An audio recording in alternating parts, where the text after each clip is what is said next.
아버지 하나님, 주님께서 그 골고다 십자가 길을 가는 것을 기억합니다. 홀로 그 길을 가셨고 또 외로운 길을 가셨고 또 주님께서 결국 어, 옆구리에 창이 찔림으로써 돌아가셨음을 우리가 기억하고 있습니다.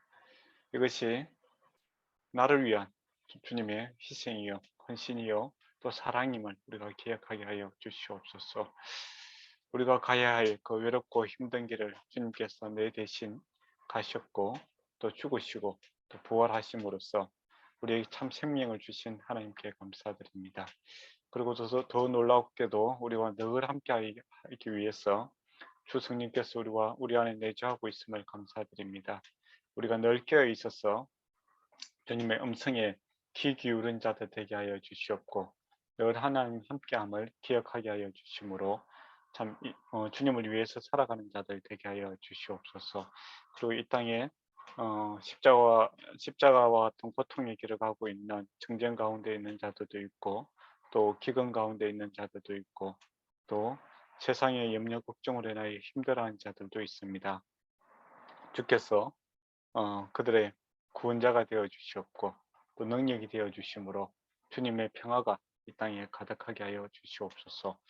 또 우리 모임 가운데도 주님께서 함께 하여 주심으로 주님의 마음을 함께 품는 자들이 되게 하여 주시옵고 또 주님의 손발이 되어 살아가는 인생이 되게 하여 주시옵소서.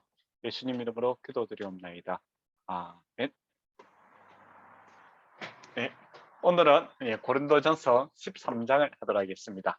지난 시간에 14장까지 했는데 지난 시간에 시간 배분을 갖다가 12장까지 너무 많이 하고 13장, 14장을 급하게 끝냈습니다. 근데 우리가 강의할 걸 보니까 6월 첫 주까지 맞죠? 6월 11일까지 우리가 강의 시간이 있더라고요. 그래서 좀 더 자세히 보도록 하겠습니다. 그래서 13장 부터 보도록 하겠습니다. 13장 참 중요하지 않습니까? 사랑의 장. 지난 시간 말씀드린 것처럼 이제 12장에서는 이제 너희라고 하다가 이제 13장이 들어오면서 내가 하면서 이제 주어가 바뀝니다. 그렇게 해서 바울이 이제 중간에 이제 자기 이야기를 하고 있는 거예요. 그리고 또 14장이 넘어가면서 너희로 이렇게 다시 바뀌게 되는 것을 보게 됩니다. 그래서 은사를 사용함에 있어서 나는 주님의 마음으로 주의 사랑으로 일을 하고 있다는 것이죠. 그걸 이제 이야기하고 있습니다. 그러면 사랑에 대해서 우리가 한번 생각해 보도록 하겠습니다. 사랑 많이 듣는 말 아닙니까? 광고에서도 뭐 나오고 세상에서 노래에서도 많이 나오고 뭐 모든 주제가 이제 사랑이죠. 일단 이제 1절과 2절을 생각해 보면 사람들이 사랑으로 이렇게 오해하고 착각할 수 있는 것이 있다라고 이제 바울이 이야기하고 있는 것 같아요. 사랑이라고 하는데 사랑이 아니다라는 거 이제 두 가지를 이야기하고 있죠. 처음에가 이제 능력입니다.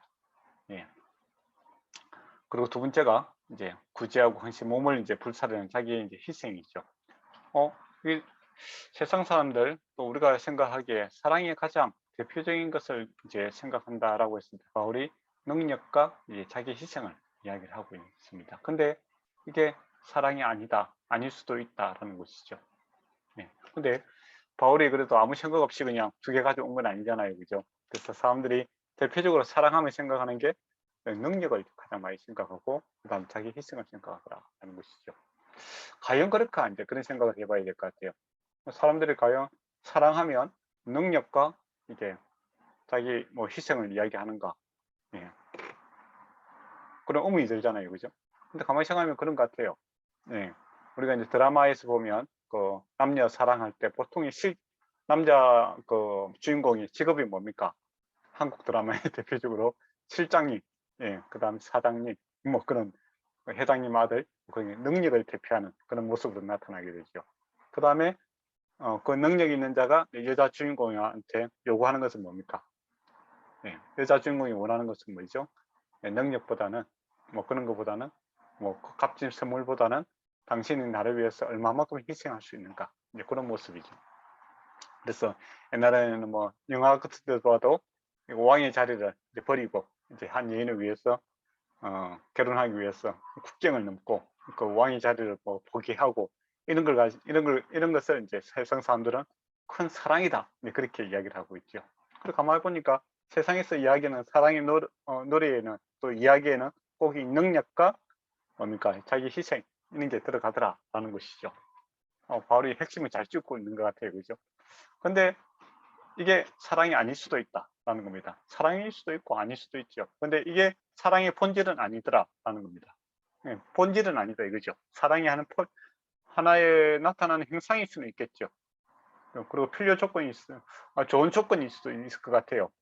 뭐 능력 없이 사랑만 한다면 그것도 참 힘들지 않겠습니까? 참 마음은 받는데 사랑을 받아들이지 않을 수도 있죠. 그렇지 않습니까? 그래서 능력이라는 게 참 중요합니다. 그리고 이게 헌신적인 모습 이런 것도 참 중요하죠. 근데 이게 꼭 사랑은 아닐 수도 있다라는 것을 이제 이야기하고 있다라는 겁니다. 그래서 그 당시 이제 고린도 교인들이 좋아했던 방언에 대해서 이야기를 하고 있죠.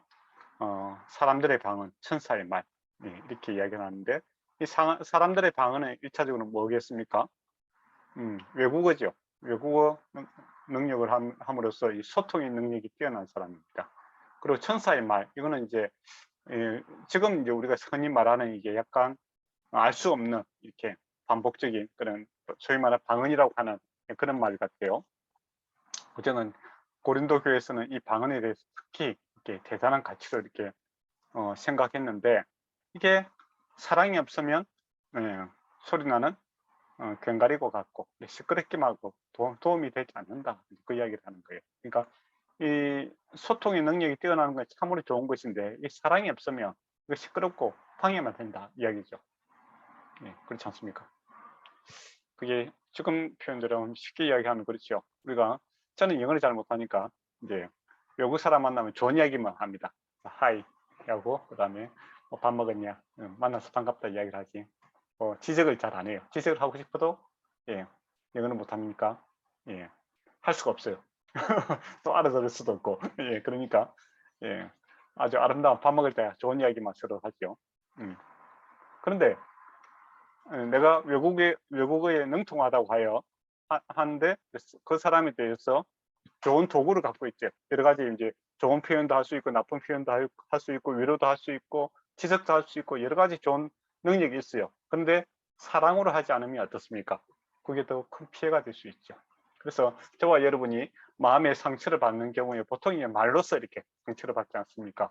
근데 외국어로 상처를 잘 안 받아요. 내가 익숙한 모국어 내지는 내가 익숙한 나라 말로 우리가 상처를 많이 받게 되죠. 그거와 같다라는 겁니다. 방언, 외국어 능력이 뛰어난 거, 또 천사의 말을 하는 거, 이거 참 중요한 의사소통이고 참 대단한 겁니다. 그렇지만은 그 안에 소프트웨어죠. 하드웨어가 아니라 소프트웨어 안에 이 사랑이라는 이 본질적인 것이 없으면 전혀 도움이 되지 않는다. 그렇게 이야기를 하고 있습니다. 그러니까 능력이 있으면 좋죠. 근데 이 능력이 사랑으로 쓰이지 않으면 어떻게 되겠습니까? 폭력이 되겠죠. 그렇지 않습니까? 사랑 없는 능력은 폭력과 같은 것이다 하는 것입니다. 그래서 이 능력 안에 반드시 사랑이 있어야 된다 하는 것이죠. 그리고 지식이 있고 또 산을 옮길 만한 믿음이 있어도 이것도 능력이죠. 그렇지 않습니까? 산을 옮긴다는 건 대단한 거죠. 그렇지만은 사랑이 없으면 폭력에 불과하다라는 것이죠. 우리가 이제 정쟁이 일어나고 있는데 폭탄 이거 다이너마이트 이거 뭐 강산 개발하고 하면 참 좋은 일이죠. 쉽게 이렇게 어려운 일들을 할 수 있습니다. 그러나 사랑 없이 사람에게 사용하면 사람 무기가 되는 것이죠. 그래서 능력이라는 것은 사랑이 아니다라는 겁니다. 근데 능력 안에 사랑이 있으면 좋은데 사랑이 없으면 폭력에 불과하다 이렇게 얘기를 하고 있죠. 그리고 이제 구제하는 것, 남에게 뭔가를 나눠주는 것이죠. 그리고 자기 몸을 이제 불사르는 것, 이거 엄청난 자기 희생이죠. 그렇지 않습니까? 근데 보통 이제 이런 걸 사랑이라고 하죠. 그래서 이제 겨울 되면 사랑의 온도 이런 게 해갖고 뭐 구제하고 이렇게 하지 않습니까? 근데 텔레비에서 이렇게 노는 그 온도계가 열심히 올려주는 사람들을 보면 보통 사랑이라기보다는 이제 자기 광고성, 무슨 회사, 내지는 자기 이름을 내기 위해서 하는 사람들도 많지 않습니까? 그죠? 그러면 그것도 사랑 아닌가? 뭐 예, 이름을 낼 수도 있는 거지. 뭐 이름 낼 수도 있죠. 그렇지만은 왜 그러면 굳이 방송까지 해가면서 그렇게 하겠습니까? 예, 진정으로 사랑이라며 나에게 집중하는 것이 아니죠. 내가 이름이 나든 안 나든 그게 아니라 타자, 다른 사람이 어떻게 되는가 그에 대한 관심이 더 많은 겁니다. 그런데 사람들은 자기 이렇게 관심이 더 많더라라는 겁니다. 그냥 보상이죠. 그건 사랑이 아니라 보상입니다. 자기 삶을 구제, 자기 것을 나눠주고 자기 몸을 불사른다고 해도 이것은 보상을 바라고 있기 때문에 어떻게 보면 투자지요. 그렇지 않습니까? 그런 의미에서 이 기독교인들이 참 사랑을 할 수 있다라는 겁니다. 그래서 거저 받았으니 거저 주라 이제 그렇게 이야기하고 있거든요. 그러니까 하나님께서 너희가 받는 게 우선입니다. 하나님께로부터 우리가 사랑을 받고 은혜를 받고 하나님께로부터 은혜로 거저 받았다는 거죠. 거저 받았기 때문에 거저 나눠줄 수 있는 내 것이 아니다라는 것이 우리가 나눠줄 때 나의 것이 아니라 주의 것을 나눠준다. 돌아올 것을 생각하지 않는 거죠. 나는 통로에 불과하다. 라는 생각을 가지고 하는 것이 사랑이다 라는 겁니다. 근데 돌아올 것을 기대하는 거죠. 그 사람으로부터 뭐 돌아오든지 안 그러면 제3자로부터 내가 인정을 받겠다 라는 마음으로 하는 것들은 뭐겠습니까? 예, 그건 사랑이 아니고 투자입니다. 예, 그리고 더 나아가서 내가 다른 사람에게 이렇게 주고 내가 하나님께로부터 뭘 받겠다. 이것도 보상을 생각한다면 그거는 뭐겠습니까? 이게 사랑이 아니고 투자죠. 그죠? 그래서 주님께서는 거저 받았으니 거저 주라 이거죠. 내가 받은 것 너희 것 중에 받지 아니한 것이 무엇이냐 이렇게 물어보십니다. 없잖아요. 우리가 생명도 주님께로부터 받았는 거고 우리가 지금 갖고 있는 이 모든 것들은 주님께로부터 주어진 것입니다. 예. 그리고 내가 뭐 특별히 해서 받은 것은 아니잖아요. 내가 태어나고 싶어서 태어난 게 아니잖아요. 그렇지 않습니까? 하나님께서 생명 주심으로 태어나는 거고 또 내가 하루하루 살아가는 것도 주의 은혜입니다. 예. 그 마음으로 한다면 돌아올 것을 생각하지 않는 거죠. 그래서 구제할 때 흐르는 강물에 빵을 던지라 이 말을 이야기하거든요. 무슨 말입니까? 예. 돌아올 것을 기대하지 말아라 하는 겁니다. 근데 그 마음이 어디서부터 시작될 수 있는가? 바로 이 은혜, 하나님으로부터 은혜 받았다는 그 마음이 있어야만이 돌아올 것을 생각하지 않습니다. 예. 그게 참 사랑이다 하는 것이죠. 근데 돌아올 것을 생각하고 하는 모든 것들은 사실은 투자에 불과하다 하는 겁니다. 보상을 생각하고 하니까. 근데 그렇게 이제 잘못 생각하는 경우도 있죠. 불교 같은 데도 그렇잖아요. 내가 이렇게 이 세상에서 선을 행하면 다음 세상에 내가 한생을 할 때 뭐 쥐라든지 바퀴벌레로 태어나는 것이 아니라 내가 다시 사람으로 내가 한생을 하겠다. 그래서 뭐라 합니까? 뭐 이렇게 도와라, 선행을 해라 라는 것은 가만히 따져보면 뭡니까? 그거는 투자예요, 투자. 그렇지 않습니까? 결국 내가 잘 되기 위해서 하는 것은 그잖아요. 그죠? 그거는 참된 사랑이 아니다라는 겁니다. 그럼 주님의 사랑이 어떤 사랑입니까? 타인을 위한 사랑이었죠. 나는 내가 죽고 당신이 살아나기를 원한다. 이거 아닙니까? 근데 우리는 어떻게 할 수 있는 겁니까? 하나님께로부터 받은 것을 나눠줄 뿐이다. 이거죠. 그게 이제 참 사랑의 모습이다라는 겁니다. 그래서 교회에서도 우리가 구제 사업도 하고 뭐 여러 가지 하는데 보통 뭐 이름을 내기 위해서 하시는 분들은 나중에 문제가 많이 생깁니다. 뭐 교회 주부에 자기 이름을 넣어달라. 특히 우리 주부 같은데 옛날에 보면 11조 한 사람 명단 쫙 나타나고 뭐 예배 마치고 나면 그거 다 읽어주고 그러면 그거 한 10분 넘게 걸리잖아요. 그죠? 그럼 왜 그렇게 할까? 저는 처음에 좀 이해가 안 됐어요. 저 하나님께서 다 아시던데 굳이 뭐 그렇게 할 필요가 있는가? 그런 생각이 들었어요.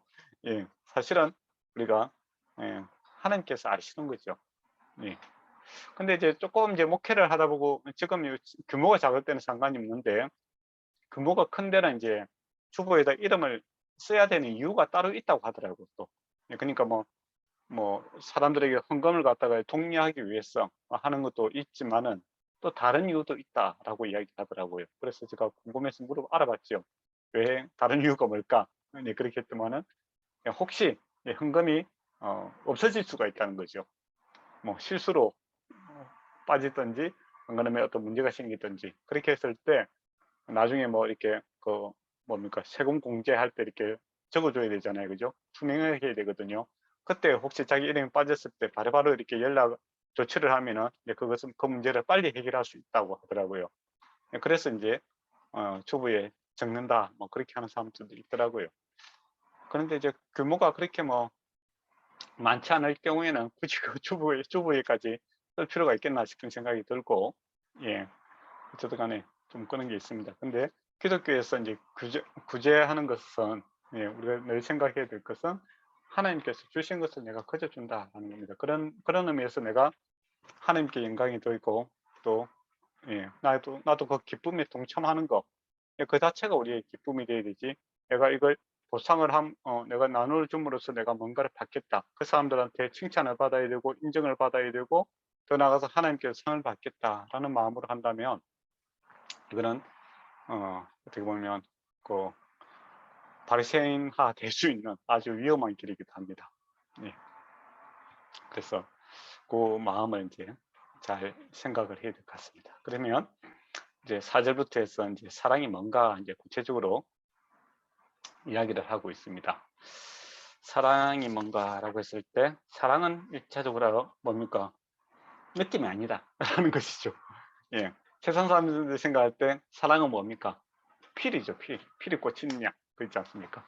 케미가 통했느냐 뭐 그런 이야기도 하고, 요새 젊은 사람들은 사랑을 느낌에서 또 이렇게 뭐 필도 그렇잖아요. 케미도 그렇잖아요. 뭔가 화학적인 반응이 나타남으로써 예전에 경험하지 못한 무언가 이게 설레임 또는 그런 것들이 있어야 사랑이다. 이제 마음이 옛날 표현으로 하면 마음이 통했느냐 뭐 그렇게 이야기하기도 하고 여러 가지 표현들을 할 때 다 느낌을 이야기하거든요. 그죠? 느낌이 왔느냐 그렇게 하는데 사랑은 느낌이 아니다. 느낌이 아니라 행동과 실천하는 모습으로 이렇게 타인에 대해서 고려하여 타인에 대한 행동으로 또 타인을 위한 이제 위해서 이제 실천하는 행동으로 이렇게 묘사를 하고 있다라는 것을 우리가 주의 깊게 생각해야 된다라는 겁니다. 그러면 하나님의 사랑이라는 건 느낌이 없는가? 있죠. 사랑이라는 건 느낌이 있을 수밖에 없죠. 빛이 오면 뭡니까? 열도 오는 게 정상이지 않습니까? 그죠? 그것처럼 사랑이라는 것은 이렇게 느낌이 있습니다. 그러나 느낌 자체가 사랑의 기준이 돼서는 안 된다라는 겁니다. 사랑은 뭐냐라고 했을 때 처음에 이제 오래 참고가 나옵니다. 오래 참고 온유하고 시기하지 아니하며 자랑하지 아니하며 교만하지 아니하고 이렇게 이야기를 하고 있죠. 근데 제일 먼저 이제 나타나는 것이 오래 참는다 이걸 갖다가 이야기를 하고 있어요. 그것도 사랑의 조건 중에서 왜 오래 참음이 제일 먼저 나왔을까? 그게 좀 신기하지 않습니까? 바울이 생각하기에 사랑하면 오래 참는 것이다. 그게 제일 처음으로 생각나는 거예요. 그게 바로 주님의 사랑의 특징이 뭡니까? 오래 참는 거였죠. 바울이 하나님의 사랑, 지금 이 사랑은 이제 주님의 사랑은 이제 바울이 느끼고 있는 것을 이야기하고 있는 거거든요. 그리고 주님의 사랑의 특징이 뭐냐라고 했을 때 오래 참고라고 되어 있습니다. 주님께서 오래 참으시더라 하는 것이죠. 근데 가만히 생각하면 얼마나 참으시는가라고 했을 때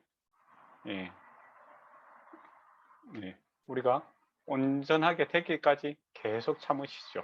목적이 있는 겁니다. 하나님의 그 사랑에는 목적이 있어요. 반향성이 있습니다. 그 반향이 뭡니까? 주님과 같이 되는 것이죠. 우리가 구원을 받았고 하나님의 생명이 받았고 이 생명이 성장하여 주님 닮아가는 그 분명한 목적과 방향성이 있는 겁니다. 근데 그 과정에 있어서 사람들의 보여주는 모습은 뭡니까? 끊임없이 실패하더라는 것이죠. 근데 구약에 보면 이스라엘 백성들을 보면 깝깝할 때가 있죠. 그렇지만은 하나님이 사랑이 오래 참으시고 예, 그들을 놓지 않고 이스라엘 백성은 하나님을 배반하고 버리지라도 하나님께서 끝까지 이렇게 붙들고 있는 것을 보게 되거든요. 예, 저와 이제 여러분도 이제 하나님의 사랑을 생각해 볼 때, 예, 그거 이제 오래 참으면 무슨 말인지 이해가 되죠. 예, 다른 사람한테 적용하면 잘 이해가 안 돼요. 다른 사람에게 적용을 하면 우리가 이제 제 3자를 이렇게 볼 때, 아, 교회를 그렇게 다니고 또 그렇게 설교를 하고 가르치고 참아줬는데 계속 뭐 제자리에 이제 맴돌고 있는 그런 모습들을 보게 되거든요. 그래서 조금 나아졌다가도 다시 제자리를 돌아오고 그러다 보면 우리가 쉽게 낙심하게 됩니다. 예. 그래서 이제 베드로의 말이 생각나지. 주님, 언제까지 내가 참아야 됩니까? 예. 나도 지쳤습니다. 그렇게 막 생각하고 때로는 아유 그만할까 이제 그런 생각도 들 때도 있고 뭐 아이고 이 환경에서 벗어나고 싶다 이제 그런 생각도 들 때도 있어요. 예. 그런데 그 하사를 갖다가 바꾸어서 이제 자기를 딱 가리키면 어떻게 됩니까? 내가 하나님 앞에 일주일 동안 살아가면서 일주일도 필요 없고 오늘 이 하루 살아가면서 예, 항상 기뻐하고 감사하고 예, 그렇게 살았는가? 나의 삶, 오늘 이 하루의 삶 속에서 그리스도의 향기가 나타났는가? 이렇게 물어보면 예, 또 자신 있게 이야기할 수가 없는 부분이 많지요. 예, 그러 보면 주님께서도 오늘 하루 또 참았다 하는 것이죠. 예, 주님께서 원하는 최종적인 목적은 무엇입니까? 주님 닮아가는 거 아닙니까? 예, 주님의 그리스도의 향기를 나타내는 거, 온전한 성숙한 그리스도인이 되는 거, 이거 주님께서 원하시고 사랑으로 지금 바라보고 있는데 나는 예, 주님께서 무한정 지금 참고 있는 겁니다. 그러고 보면 아, 사랑이 참 오래 참는 거구나. 예, 몇 번 참아야 되고 언제까지 참아야 되는가? 예, 했을 때 온전할 때까지 참는 것이죠. 그 온전할 때는 언제입니까? 주님 오실 때가 이제 10절에 보면 온전할 것이 올 때 이야기를 하고 있죠. 예, 주님 오실 때까지 주님께서 참으실 것입니다. 예, 그것 때문에 우리가 구원을 받는 거죠. 예, 그 전에 하나님께서 심판을 하게 되면 어떻게 되겠습니까? 죽는 거죠. 예. 근데 주님께서 우리를 선택하시고 오래 참으심, 예, 온전한 것이 성취될 때까지 참으신다. 그러면 우리도 다른 형제, 지금 고린도 교회를 볼 때 참 오래 참아야 되죠. 예, 고린도 교회가 정말 문제가 많지 않습니까? 그죠? 예, 근데 바울은 좀 계속 참고 있는 겁니다. 충분히 뭐 저주할 수도 있고, 뭐 나는 이제 뭐안 하겠다. 나는 못 가겠다. 이제 그렇게 할 수도 있겠죠. 아볼로 보고 나중에 가라고 하는데 아볼로 안 간다고 하잖아요. 그렇잖아요. 그만큼 이게 이제 참을 만큼 참았다 이거죠. 근데 사도로서 바울은 주님이 나한테 어떻게 참았는가 생각했을 때 사랑은 오래 참는 것이다. 그 이야기를 하고 있는 겁니다.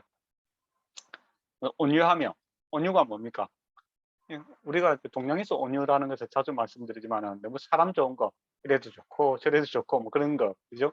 술에 물 탄 듯 물에 술 탄 듯 그런 느낌인데 그게 아닙니다. 성경에서는 이 온유하다라는 것은 자루나 우루나 치우치지 않는 것, 이게 온유한 겁니다.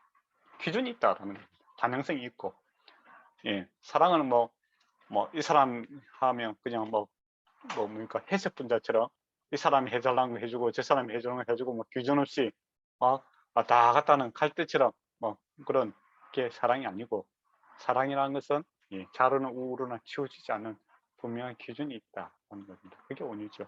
이게 사랑은 주님의 마음, 또 주님의 가르침에 대한 이 분명한 기준들이 있는 것이죠. 그래서 이 기준이 없으면 어떻게 되겠습니까? 그거는 정말 온유한 게 아니고 어떻게 되죠? 뭐 죄를 지었다가 죄를 안 지었다가 뭐 이렇게 타협했다가 이는 연약한 모습이고, 기준 없는 모습은 어떻게 되겠습니까? 그 적이 안 되죠. 그렇지 않습니까? 그래서 세상 사람들 중에서 참 사람은 좋은데 전혀 덕이 안 되는 그런 경우도 있지 않습니까? 그게 아니라 분명한 기준들이 있다라는 겁니다. 그 시기하지 아니하며 자기 중심이 아니다라는 겁니다. 시기는 뭡니까? 뭔가를 했을 때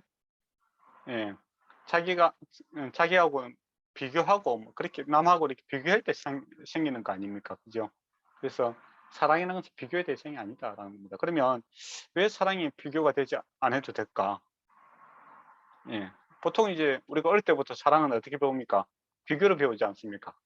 꼬마한테 가서 엄마가 좋아, 아빠가 좋아. 사랑의 시험을 처음부터 하지 않습니까? 비교하죠. 그럼 뭐라 합니까? 애들이 큰 이제 하늘이 무너지는 느낌이 들죠. 내가 살기 위해서 어떤 무엇을 결정해야 되는가 하다가 애들도 지혜롭잖아요. 예, 모르겠다 이야기하면서 엄마한테 가죠. 예, 그래 사랑은 비교할 필요가 없다. 이제 그렇게 이야기를 하고 있죠. 그러니까 하나님의 사랑의 특징이 뭡니까? 바로 비교할 필요가 없는 겁니다. 예, 하나님은 나를 100% 사랑하고 또 민영의 형제를 100% 사랑하고 윤영 목사님과 우리 모든 그리스도인들을 100% 사랑하는 겁니다. 예, 하나님의 사랑을 갖다가 100%가 있는데 그것을 나누어서 이렇게 누구에게 50% 주고 누구에게는 40% 주고 누구는 10% 주고 그런 사랑이 아니라 하나님은 우리를 사랑하실 때 100% 사랑하십니다. 예, 그래서 우리가 이제 그런 착각을 할 때도 있죠. 하나님께서 나만 사랑한다는 그런 생각이 들 때가 있죠. 예, 그런 이제 우리가 인간의 사랑이라는 것은 이렇게 유한하죠. 그러니까 뭔가를 나누게 되면 어떻게 됩니까? 작아질 수밖에 없는 겁니다. 근데 오병이어의 기적에서 보여주는 것처럼 빵 하나를 가지고 5천 명을 갖다가 배불리 먹이시는 것을 보게 됩니다. 그죠? 그리고 남죠. 그죠? 그것처럼 하나님이 주신 이 사랑은 시기할 필요가 없는 거죠. 나에게도 온전하게 100% 만족을 주시고 다른 사람에게도 만족을 주시고 또 함께 기뻐할 수 있고 그 빵 하나로 5천 명을 먹일 수 있는 그런 사랑이기 때문에 시기하고 비교할 필요가 없는 겁니다. 근데 세상에 이제 사랑은 항상 시기주투의 대상이죠. 요한한 것을 가지고 서로 이제 나누고 뺏으려고 하니 그런 게 있는데 그럴 필요가 없다라는 겁니다. 하나님의 사랑은 시기의 대상이 아니다 이런 것이죠. 그리고 사랑은 자랑하지 아니하고 아까 처음에 말씀드린 것처럼 내 자랑이 없는 겁니다. 그죠? 보상을 바라는 것도 아니고 내가 그저 받았으니 그저 주는 사랑이죠. 그렇지 않습니까? 그렇기 때문에 자랑은 하나님께 있는 거죠. 그런 의미에서도 교만할 필요도 없는 것이죠. 내게 한 게 아니지 않습니까? 그죠? 주께서 하신 일이고 함께 기뻐하는 거죠. 나도 기뻐하고 다른 사람도 함께 기뻐할 수 있는 이것이 하나님 주신 사랑이다라는 겁니다. 그래서 하나님께로부터 받은 것을 내가 그저 받았으니 그저 나눈다라는 이 마음이 있을 때 이 교만과 자랑에서 벗어날 수 있습니다. 그게 없으면 내 것을 가지고 나눈다라고 생각하면 자랑할 수밖에 없죠. 그리고 교만해질 수밖에 없는 겁니다. 그래서 뭔가를 주게 되면 사람들이 이제 우울감이 생기죠. 그건 자연스러운 현상입니다. 그렇지 않습니까? 그래서 이제 뭡니까? 친구들하고 이렇게 같이 갔을 때 내가 오늘 밥값을 낸다. 그렇게 하면 어떻게 됩니까? 다른 사람들이 다 오늘 주인공은 내다. 그래서 그렇게 이야기를 해주잖아요. 자연스럽게 이렇게 높은 자리를 주는 거죠. 그게 뭐 세상의 이치기도 합니다. 그러나 우리 마음속에 내 것이 아니라 청지기 정신이죠. 그죠? 주님의 것을 나눈다라고 했을 때 높아질 수 있는 분은 하나님밖에 없는 거죠. 그 이제 마음이 있어야만이 참된 사랑을 할 수 있다라는 겁니다. 그렇지 않으면 내가 그저 받았는데 그저 나눈다 이 생각이 없고 또 주님의 것을 가지고 청지기 정신 내가 주님의 것을 가지고 살아간다라는 이 마음이 없으면 자연스럽게 교만해질 수밖에 없습니다. 나를 나타내고 싶고 나를 좀 알리고 싶고 나는 입을 다물더라도 옆에 있는 네가 다른 사람이 이야기해 주기를 원하고 안 해주면 섭섭하고 그런 현상들이 많이 나타나지 않습니까? 그래서 사람들이 뭔가를 이렇게 뭔가를 받아도 기쁘지 않은 이유가 뭡니까? 그런 모습들 때문에 나타나는 거죠. 그래서 하나님의 것을 우리가 그저 받았으니 그저 준다라는 이 마음이 있어야만이 이 교만에서 벗어날 수 있다라는 겁니다. 그런 의미에서 우리가 복음서에서 오른손이 한 것을 왼손이 모르게 하라. 이것도 그거죠. 어떤 알리고 안 알리고 그게 아니라 마음의 문제입니다. 사실은. 주님께서 주님의 것을 내가 나눌 뿐이다라고 하면 오른손이 하는 것이 왼손이 모를 수가 없잖아요. 그죠? 이건 당연히 알 수 있는 거예요. 같은 몸이 있는데 모른다면 자기 몸이 아니죠.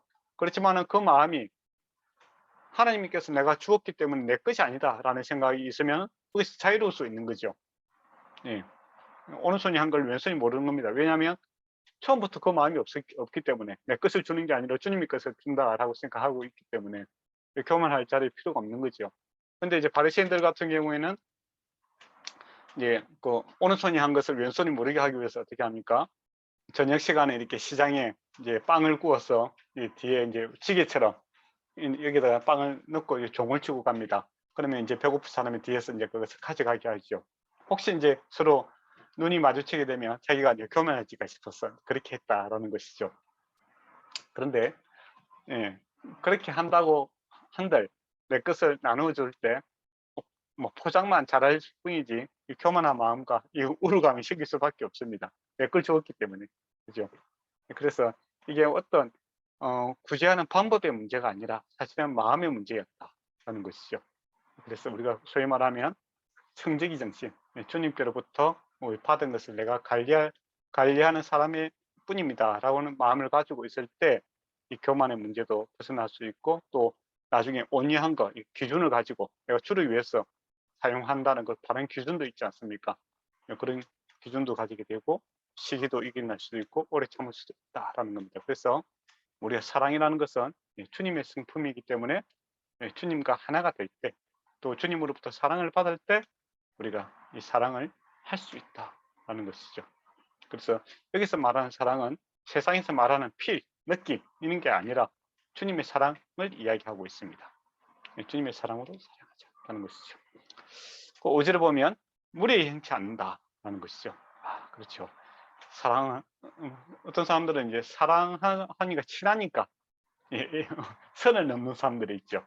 예, 선을 친하다는 편하다는 이유로 막대하는 사람들이 있습니다. 그럼 이게 폭력입니다. 그렇지 않습니까? 예, 항상 하나님이 우리를 인격적으로 대한다 이거죠. 주님께서 우리 친구로 이렇게 표현하지 않습니까? 그게 바로 무리에 행하지 않는다 이 표현의 대표적인 모습이죠. 친구는 뭐죠? 종과 친구의 차이는 뭡니까? 종은 그 사람의 생각이 중요하지 않아요. 주인의 생각이 중요하죠. 그죠? 종은 행할 뿐입니다. 그렇지 않습니까? 그냥 친구는 뭡니까? 같은 길로 가자라고 했을 때 그 사람의 동의가 중요하죠. 그렇지 않습니까? 행동을 강요할 수 없는 거죠. 진심에서 나오는 거죠. 그러니까 마음을 얻는 것이 친구고, 종에게는 마음을 이제 얻을 필요가 없죠. 명령을 할 뿐이죠. 그래서 사랑이라는 것은 그 사람의 인격체로 이렇게 대하고 그것을 서로 인격적인 관계를 갖다가 서로 나누는 것이 사랑이다라는 겁니다. 그래서 그것이 이제 무리하게 행치 아니한다는 것이죠. 그래서 편하다고 해서 막대하면 안 된다라는 겁니다. 편한 만큼 그 사람의 의견과 그 사람의 마음을 내가 받아들일 준비가 되어 있어야 된다라는 것이죠. 근데 감사하게도 우리는 하나님께서는 우리가 기도하기 전에 우리의 마음과 생각을 아시죠. 하나님께서 항상 마음을 열어놓고 우리 것을 다 받아들이십니다. 그렇지 않습니까? 우리가 뭐 1시간에 기도하든 몇 시간에 기도하든 또 어저께 했던 이야기 또 하든 지겹지 않고 주님께서는 받아들이시죠. 그런데 우리가 이제 주님을 친구로 받아들이지 않는 경우가 많지요. 주여 말씀하옵소서 하고 길을 닫고 집에 가버리죠.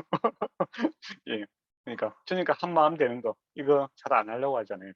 그래 보면 우리가 참 하나님 앞에 참 무례히 행하는 경우가 많은 것 같아요. 하나님께서는 우리를 친구로 삼으시고 하나님 뜻을 나타내시기를 원하고 나누시기를 원하시고 수용하시기를 원하시는데 우리가 아무것도 아니잖아요. 사실 인간이. 그죠? 그런데도 그렇게 하시는데 우리는 하나님의 마음, 하나님의 뜻을 받아들이는 데 있어서 참으로 미숙하다라는 생각이 들어요.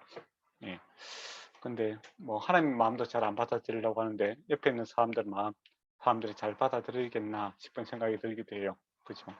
그러고 보면 이 주님께서 사랑이라는 것은 예의가 있는 것이다. 무례히 행치 않는 건 인격체로 되어야 된다는 것이죠. 하나님께서 우리를 하나님의 형상으로 지원받았기 때문에 그게 맞는 이 소통을 하고 계시는 것처럼 사랑이라는 것은 다른 사람의 인격을 존중함으로써 소통하고자 하는 그런 마음들이 있어야 된다는 것이죠. 그러면서 이제 자기 유익을 구하지 아니하며 라고 되어 있습니다. 이게 참 쉬운 말 같지만 진짜 어렵잖아요. 세상 사람들 살아갈 때 자기 유익이 안 되는데 뭐 움직이는 거 봤습니까? 잘 없잖아요. 그죠? 예, 뭔가 뭐 유익이 돼야 움직이는 거죠. 그죠? 100% 이타적으로 살아가는 거, 그게 가능한가? 이제 그런 생각이 해봐야 되겠죠. 물론 주님께서 이제 100% 자기 유익을 구하지 아니하고 우리를 위해서 십자가 지셨지 않습니까? 십자가라는 거, 그거 주님 입장에서는 100% 희생이죠. 그죠? 희생입니다. 그러면 우리도 그렇게 할 수 있겠는가? 네, 그런 생각을 해봐야 되겠죠. 나는 내 유익을 구하지 않고, 네, 다른 사람의 유익을 위해서 내가 사랑을 표현할 수, 사랑의 이거 실천해야 될 문제잖아요. 그죠? 이게 뭐, 사랑은 이런 것이다. 뭐, 이렇게 논하고 이렇게 넘어갈 문제가 아니라, 이 지금 이야기하고 있는 것은 너도 해라. 이 말 있잖아요. 그렇잖아요. 사랑은 이런 것이니까 너도 그렇게 해야 된다. 이거잖아요. 맞잖아요. 그죠? 그런 의미에서 이게 이제, 과연, 예, 자기 유익을 구하지 않을 수 있겠는가? 이거죠. 그러면 구하지 않으려면 어떻게 해야 되는가? 방법을 물어보고 싶은 거죠. 그렇잖아요. 예. 이게 이제 하나님 한 분만으로 나는 만족한다 라는 이 마음이 있어야 이게 가능합니다. 우리 사람이라는 것은 뭔가 채우고 싶은 게 본능적이에요. 그렇지 않습니까? 배고플 때 먹어서 먹어야 되고, 목마를 때는 물을 마셔야 되고, 예, 갈증이 있으면 그것을 채워야 되는 것이 그 인간에게 주어지는 그런 본능적인 모습이죠. 그런데 우리는 주님 한 분만으로 만족할 수 있기 때문입니다. 다른 사람으로부터 뭘 얻어야만이 내가 만족하는 것이 아니라, 우리 하나님의 사람들은 주님께서는, 예, 주님으로서 우리를 만족시켜 주시겠다는 겁니다. 예, 그래서 다른 사람에게 뭔가를 구하지 않아도 된다라는 것이죠. 예, 다른 사람의 희생이라든지 다른 사람의 노력을 갖다가 갈망하는 존재가 아니라, 주님께서 주시는 것을 가지고 다른 사람의 부족한 것을 채워주고자 할 때 자기 유익을 구하지 않으려 할 수 있다라는 겁니다. 근데 하나님으로부터 하나님 한 분만으로 내가 만족합니다라는 이 마음이 없어지면은 우리는 반드시 자기 유익을 구할 수밖에 없습니다. 그렇지 않겠어요? 예. 그래서 소위 말하는 섭섭한 마음이 생길 때가 언제입니까? 예, 주님께서 이렇게 주님만 바라보는 것이 아니라 다른 사람을 바라보고 다른 사람이 나를 인정해 주나 안 주나 뭐 그런 거, 또 사회가 나를 어떻게 생각하나, 예, 그런 사회로부터 또 제3자로부터 뭔가 인정 욕구를 채우고자 할 때 우리는 어떻게 됩니까? 예, 섭섭한 마음이 생기는 거죠. 예. 그러나 그거는 이제 다른 사람이 잘 인정 안 해줍니다. 그리고 세상이 또 잘 인정해 주지 않고, 예. 그러나 예, 이런 마음이 없어질 수 있는 방법은 바로 주님 한 분만으로, 예, 만족할 수 있는, 이 주님이 바라보고 하늘의 은혜를 구할 때 여기서 자유로워질 수 있다는 겁니다. 그리고 성내지 아니하며, 사랑은 성내지 아니하는 것이다 하는 것이죠. 예. 그러면 사랑 성 안 내고 살아갑니까? 예. 그것도 어떻게 해야 성을 안 낼 수 있을까? 이거 조금 성 내지 말아 하라고 했으니까 성을 내지 말아야 되는데, 뭐 이렇게 요구하듯이 이렇게 마음 컨트롤을 하고, 예, 그렇게 해야 됩니까? 어떻게 해야 성을 안 낼 수가 있을까요? 원수 갚는 것을 하나님께 맡게 되죠. 주권을 갖다가 하나님께 있다라는 이 마음이 있어야 되는 겁니다. 예. 이 내가 주인이 되는 것이 아니라 주님께서 주인이다 하는 마음을 할 때 우리가, 예, 성내지 않을 수 있는 것이죠. 내가 주인이 되면 어떻게 됩니까? 예, 성을 내는 거죠. 성을 낼 수밖에 없는 상황이 되죠. 그렇지 않습니까? 보통 회사에서 누가 성을 많이 냅니까? 예, 사장님이 성 많이 내잖아요. 그렇잖아요. 높은 지위에 있는 사람들이 성을 냅니다. 왜냐하면 내 것이라고 생각하니까, 내가 주인이고 또 내 중심으로 돌아가야 되고 라고 하니까, 주도권을 갖고 있는 사람이 깝깝함이 많고 초조함이 많고, 그러니까 성낼 수밖에 없는 거죠. 일이 안 될 때. 뭐 잘 될 때야 무슨 문제가 있겠습니까만은 안 되는 경우가 많이 생기잖아요. 그죠? 그때 내 삶의 주인이 나야라고 하면은 열성을 낼 수밖에 없는 거죠. 분통을 차오고 왜 이거밖에 안 돼? 그렇게 하는 겁니다. 그러나 내 삶의 주인이 내가 아니라 난 직원에 불과하고, 나는 하나님의 종에 불과하고, 예, 하나님께서 참 주인이시고 모든 결과에 대해서 책임이 지십니다. 나는 주인이 시킨 일을 할 뿐입니다. 라는 마음을 가지면 썩낼 일이 없죠. 이것도 하나님의 뜻이다. 받아들이고 또 잘못된 일에 대해서 또 극단적인 이제 썩낼 수밖에 없는 상황이 뭡니까? 원수를 만날 때도 원수 갚는 것을 주께 맡기고 주께서 알아서 가지겠지 라는 마음이 있을 때 썩내지 아니할 수 있습니다. 그렇지 않습니까? 근데 뭐 내 삶의 주인은 나야 나 뭐 그런 거 있잖아요. 그렇게 뭐 딱 하면은 어떻게 되죠? 예, 썩은 자주 내죠. 예. 그래서 썩내는 사람들 가만히 보면 상당히 주도적인 사람들입니다. 막 하자고 열정이 있는 사람들 썩을 많이 내죠. 근데 예, 열정을 갖다가 없애라 그 말이 아니라 열정은 있어야 되죠. 사람이 열정이 있어야 되고 진취적이고 좋은데 하나님께 하신다라는 여유분을 가져야 된다는 겁니다. 내 뜻대로 내 방향대로 다 해야 돼 이게 아니라 내가 길을 계획할지라도 그 길을 인도하시는 분은 하나님이시다라는 이 마음을 좀 가져야 되겠죠. 그래서 좋은 걸 생각하고 좋은 것을 나누고 또 좋은 여러 가지 생각하고 또 서로 이렇게 생각을 모으고 노력하는 거, 열정을 발휘하는 거 좋아요. 그렇지만은 하나님 때가 있고 하나님의 방법이 있고 하나님의 시기가 있고 그렇다라는 것을 하고 열심을 내나 그 결과에 대해서 수용할 수 있는 그런 마음. 그게 하나님의 주권, 하나님께 주권을 이제 돌려드리는 그 마음이 있을 때 우리가 썩내지 않을 수 있다는 겁니다. 그렇지 않으면 사람이 썩내는 수가 많죠.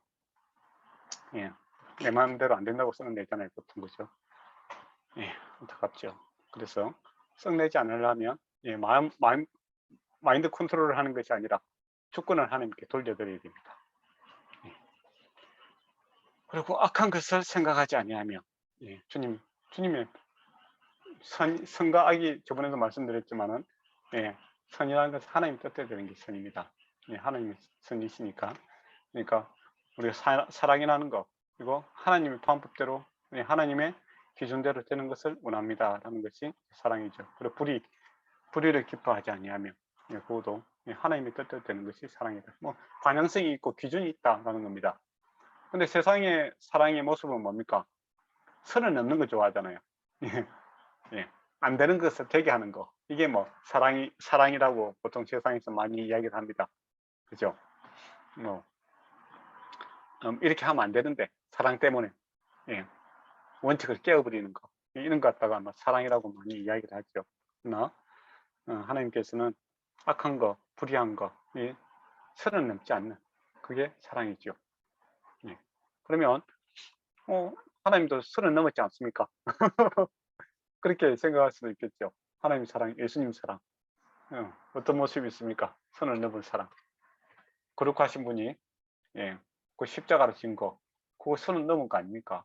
그렇게 할 수 있을 것 같아요. 그렇지 않습니까? 십자가의 모습. 그렇죠. 죽음이라는 것은 하나님이 생명이신데 죽음에 이르는 그런 모습들. 근데 이게 뭡니까? 하나님의 선하심을 우리에게 증가하기 위한 하나님의 방법이었죠. 그러니까 하나님의 그 죽음은 죽음 자체를 즐기는 것이 아니라 생명을 위한 죽음이었죠. 그렇지 않습니까? 죄인의 모습으로 온 것은 우리를 의인으로 만들기 위한 선을 넘음이었죠. 그러니까 악 자체를 기뻐하는 것이 아니었다라는 것이죠. 악을 물리치기 위한 방법으로 이제 그걸 선택하셨다라는 것이죠. 그러면 우리 입장에서는 뭡니까? 이미 주님께서 죄에서도 이기시고 승리하시고 또 죽음에도 승리하셨기 때문에 우리에게는 그 악을 기뻐할 수 있는 방법도 없고 악을 통해서 뭔가를 이룰 수 있는 것은 우리에게 전혀 없다라는 것이죠. 그래서 핑계 댈 필요가 없다는 겁니다. 그리고 진리와 함께 기뻐하고 진리랑 주님과 함께 기뻐한다라는 것이죠. 여기서 진리라는 게 나타납니다. 사랑이 또 지식의 문제이기도 하죠. 그렇지 않습니까? 그죠? 하나님의 창조 원리가 있는 거고 하나님의 통치 원리가 있는 것이고 또 하나님께서 이 창조 세계를 이끌어 가시고 또 우리 사람들에게 그 살아가는 이 방평들을 주시는 거거든요. 그 안에서 그 테두리 안에서 원칙 안에서 주님과 함께 살아가는 것이 사랑이다라는 겁니다. 근데 이게 가능하려면 어떻게 해야 될까요? 우리가 진리 안에서 함께 늘 기뻐할 수 있는 방법이 있을까? 그렇게 한번 생각해 봐야 되겠죠. 그건 이제 바로 성령 충만이죠. 우리가 뭐 IQ가 뭐 높아질 수가 없는 거잖아요. 그죠? IQ가 높아도 얼마나 높아야 되겠습니까? 180 되는 사람이 있습니까? 혹시? 없잖아요. 180 된들 하나님의 뜻을 우리가 알 수는 없는, 진리 안에서 그 할 수는 없는 겁니다. 그러면 진리와 함께 기뻐할 수 있는 방법은 뭡니까? 성령이 충만함으로써 바울이 말하는 나는 없고 내 안에 주님이 온전히 나타날 때 우리가 진리와 함께 기뻐하며 주님으로 감사하며 살아가는 것이죠. 그러다 보면 이제 이 사랑이다라는 것은 이 주님 없이는 결코 이루어질 수 없는 겁니다. 그리고 우리가 믿음을 고백했던 그 내용들, 그죠? 복음의 내용과 일치를 하고 있죠. 그래서 이 참된 신앙인의 모습은 사랑의 모습으로 나타날 수밖에 없죠. 왜냐하면 하나님은 사랑이시기 때문에 하나님과 함께 살아가면 하나님의 성품을 반영할 수밖에 없다는 겁니다. 그래서 여기서 말하는 사랑은 하나님의 예수 그리스도의 성품과 주님의 신앙과 이렇게 연관이 있는 거죠, 그죠? 그래서 사랑, 이거는 주님께 구원받은 자가 주님과 함께 주님을 위해서 살아갈 때 사랑을 할 수 있다라는 겁니다. 내 힘으로 하는 것이 아니라 주님 주시는 것을 나누고 또 주님과 함께 할 때 가능한 일이다 이런 것이죠. 그런 의미에서 모든 그리스도인들은 이 사랑의 사람들이죠. 서로 사랑하라라는 것이 없는 사랑은 뭐 짜내갖고 하는 게 아니라 하나님과 연합하여 살아가며 사랑할 수밖에 없는 겁니다. 그게 또 열매이기도 하죠. 그래서 이제 그 범위를 이제 또 이야기를 하는데 모든 것을 참으며 모든 것을 믿으며 모든 것을 바라며 모든 것을 견디는 일이라는 겁니다. 이 모든 것에서 뭐가 있겠습니까? 모든 사건, 모든 장소, 모든 시간, 모든 게 다 들어가겠죠, 그죠? 그러니까 하나님 없이 하나님과 함께 살아가는 그 외에 다른 방법, 다른 영역은 없다라는 것이죠.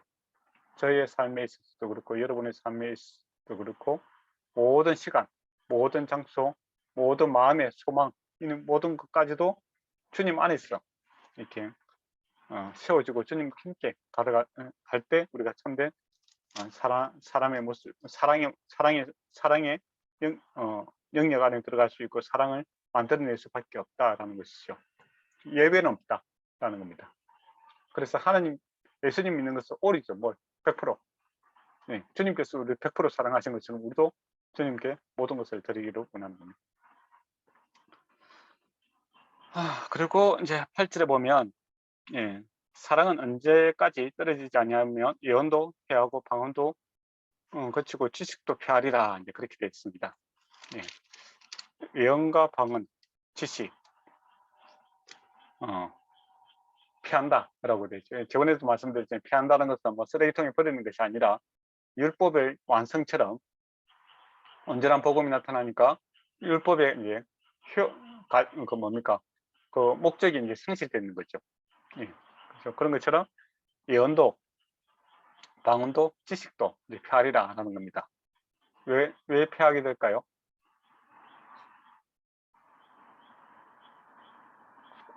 10절에 보면 온전한 것이 오면, 이 온전한 것은 언제입니까? 주님 재림. 주님께서 구원의 완성인 재림 아닙니까? 그죠? 재림하게 되면 부분적으로 하던 것들이 폐하리라 라고 되어 있습니다. 왜 폐하게 될까요?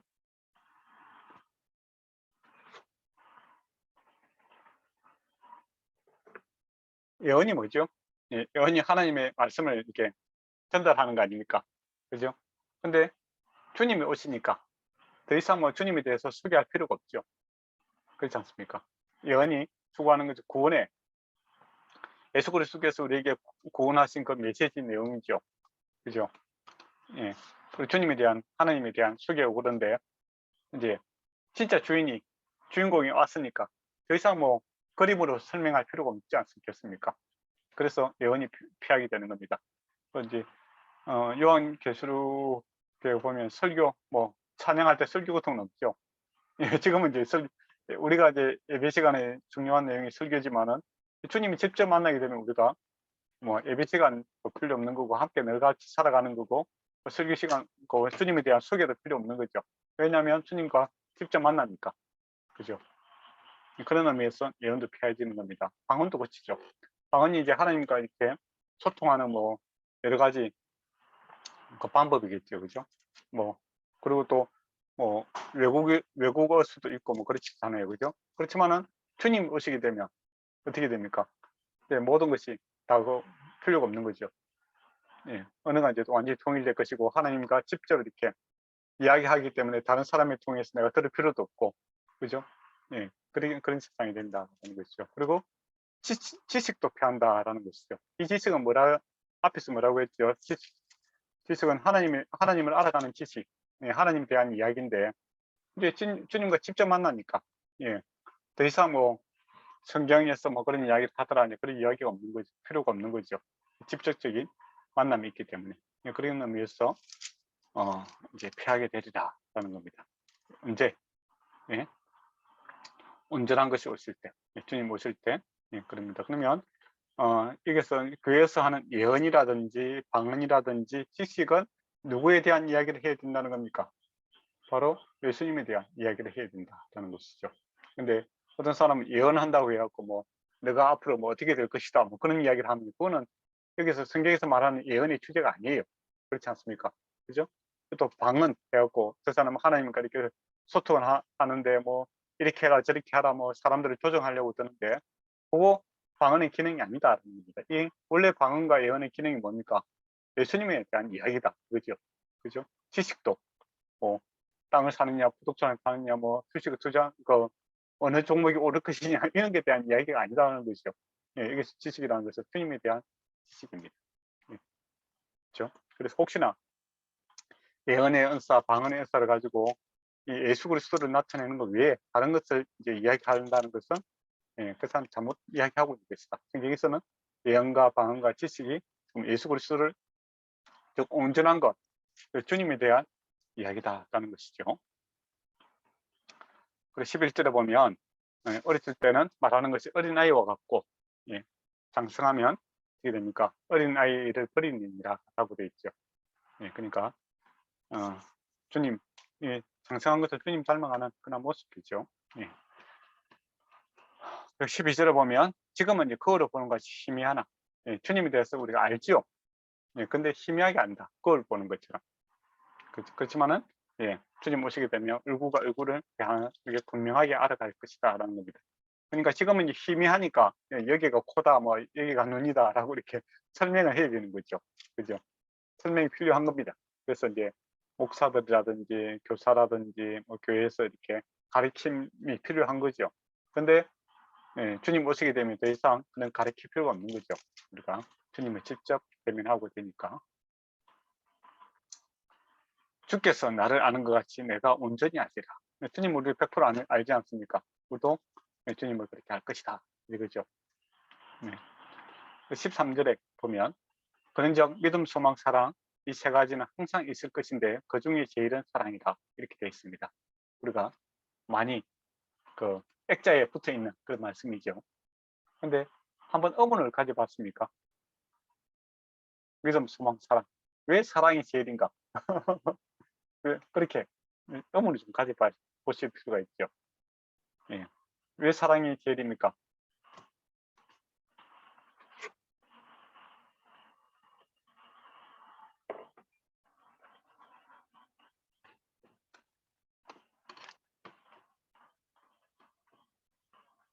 모르면 3번에 쓰거라. 예. 그걸 항상 의문을 가질 수가 있겠죠. 믿음은 언제까지 필요합니까? 주님 오실 때까지 필요하죠. 주님 오시기 때문에 더 이상 믿으라 소리 안 하는 거죠. 뭐 전도도 할 필요도 없는 거고, 그죠? 분명하게 지금은 희미하게 보이니까, 뭐 거울을 보는 것처럼 희미하게 보이니까 주님 계시다 믿으라, 또 그렇게 전도사에도 그러지만은 온전한 것이 오게 되고 우리가 천국 가게 되면 더 이상 믿으라 이야기할 필요 없죠. 주님과 함께 사는데 뭐 더 이상 뭘 믿는다는 겁니까? 더 이상 이제 믿음을 요구할 필요는 없는 겁니다. 예. 그리고 소망도 그렇잖아요. 지금은 우리가 이제 어려움이라는 게 있죠. 고난이라는 게 있지 않습니까? 그죠? 예. 그렇기 때문에 하늘 소망, 주님께서 온전히 통치할 것을 이제 바라보고 있는 것이죠. 주님께서 우리한테 또 통치가 하고 계십니다. 다스리고 계시잖아요. 그죠? 그렇지만은, 예, 이제 이 중첩이 되어 있는 거죠. 세상의 고난도 여전히 있고, 우리가 구원받은 모습도 있고, 중첩되어 살아가니까, 지금 우리가 주님을 만나고 알아가는 즐거움이 있지요. 그렇지만은, 예, 온전한 즐거움, 예, 천국에 어떻게 비유합니까? 눈물도 없고, 뭐, 슬픔도 없고, 이제, 늘, 낮만 이렇게, 밤은 없고, 어둠 없고, 이제, 밝음만 있는 그런 곳이죠. 그죠? 예, 그런 이제, 그런 측면에서 우리가 그 영원한 주님의 통치, 주님 오실 것을 바라보고 살아가는 이 소망이 필요한 겁니다. 그렇지만은, 주님 오시게 되면 어떻게 됩니까? 더 이상 소망이라는 게 필요가 없는 거죠. 그렇지 않습니까? 뭐 더 나은 천국을 팔아야 되는 건 아니잖아요. 여기가 좋사옵니다. 그렇게 되는 거죠. 그죠? 눈물 없고 슬픔 없으니까, 예, 거기서 끝이죠. 예, 그런 의미에서, 이 믿음과 소망이라는 것은, 하나님 나라가 오면 그 기능을 소멸하게 되는 것입니다. 그죠? 예, 그렇지만 사랑은 이 영속성이 있다라는 겁니다. 주님이 지금 우리 사랑하시는 거 온전히 느낄 수가 있는 것처럼, 또 그날 천국에 우리가 가서도 주님과 사랑의 관계 속에서 살아가는 거 아닙니까? 그죠? 그런 의미에서 사랑이 죄리다, 그렇게 이야기를 하고 있습니다. 예, 그러고 나서 이제 다시 이제 이 방언과 그 예언이라는 은사 문제로 다시 돌아옵니다. 네. 그래서 중간에 이렇게 사랑이라는 주제를 가지고 또 내가 하면서 이제 이야기함으로써 이 앞에 12장과 14장에 이 노는 은사들의 문제는, 예, 근본적으로 밑에 베이스가 사랑이 있어야 된다는 겁니다. 예, 뭐 은사들은 기능이잖아요, 그죠? 예, 하드웨어에 하는 겁니다. 소프트웨어는 모든 면에 있어서 사랑이라는 것이 그 기반이 되어야 된다라는 것이죠. 예. 그러면서 어떤 경우에 뭐 은사 중에서 제일 큰 은사는 사랑이다, 그렇게 하시는 분이 있어요. 예, 그거는 이제 조금 잘못 알고 있는 겁니다. 예, 모든 은사의 베이스는 사랑이 되어야 된다는 것이죠. 그런 의미에서 저번에도 말씀드렸지만은 12장 31절에 큰 은사를 사모하라 라고 했을 때 이게 복수다 라고 이야기했습니다. 복수들이다. 예, 그런 의미에서 사랑은 베이스고, 예, 더 큰 은사가 있다라는 겁니다. 그래서 14장으로 바로 이렇게 넘어오면 됩니다. 사랑을 추구하며, 예, 모든 은사들에서는 사랑을 추구해야 된다라는 겁니다. 사랑이 뭐냐라고 했을 때 13장의 내용이죠. 신령한 것들을 사모하되 특별히 예언을 사모하라 라는 겁니다. 지금 예언하고 방언을 이제 비교를 하고 있습니다. 그래서 크다는 개념이 뭐냐라고 했을 때 지난 시간에 말씀드린 것처럼 크다는 개념은 유익이 되느냐라는 겁니다. 사람에게 덕을 세우는 것이 크다라는 겁니다. 그러면서 이제 방언과 예언을 비교를 하죠. 방언이라는 것은 개인적으로 참 유익이 있습니다. 하나님과 이렇게 기도하고 참 좋은데 그 유익은 너 개인에 한정되어 있지 않느냐 이거죠. 근데 예언은 어떻습니까? 예, 여기서 예언이라는 것은 하나님 말씀을 대신 전하는 겁니다. 그래서 구약에도 저번에도 말씀드렸지만 예언자들 그런 뒤에 눈이 있다고 했죠. 모세오경이라든지 신명기 언약이라든지 언약을 기반으로 해서, 예, 현재를 진단하고 현재 어떻게 해야 된다라는 게 핵심입니다. 그리고 언약에 근거해서 그렇지 않으면 이렇게 되고, 하나님 말씀대로 살지 않으면 내가 저주를 받을 것이고 하나님 말씀대로 살면은 복을 받을 것이다. 예, 그렇게 선택을 요구하는 것이죠. 그래서 설교하고도 내용이 비슷하죠, 그죠? 예. 그래서 예언이라는 것은 막연한 앞에 이야기가 하는 것이 아니라 하나님의 말씀을 증거하는 것이 이 예언이다 하는 것이죠. 그럼 여기서 이제 잠시 이제 한번 생각해 볼게. 그럼 왜 예언자들과 그 당시 뭐 선지자들이 필요했는가?